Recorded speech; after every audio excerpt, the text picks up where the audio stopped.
waxaan daawaday reality showgii ugu horeeyay waxaan rabaa inaan idin wadaago waxa ka faa'iido. Okay, let's go. Reality showga aan daawaday waa reality showgan oo la yiraahdo Love is Blind. Love is Blind wuxuu leeyahay farshano badan. Wuxuu leeyahay USA, wuxuu leeyahay Germany, United Kingdom, UK, Japan, wax badan uu leeyahay. Laakiin midka aan daawado waxaa waaye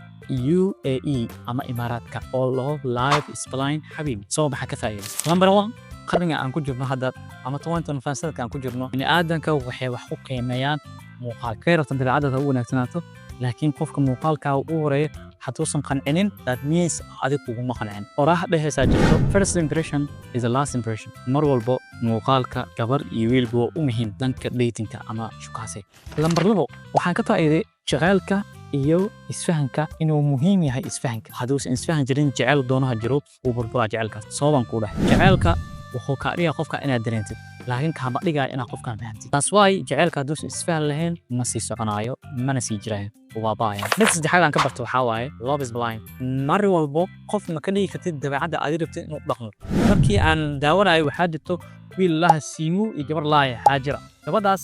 mar walbo waxay jeceshahay wixii ayada naato inuu sameeyo laakiin ayada rabto inuu dhaqanto wiilkan wuxuu jecel yahay waa wiil waa toxic waaye wuxuu jecel yahay mar walbo gabadh inuu xakameeyo wuxuu uu sameeyo taas waay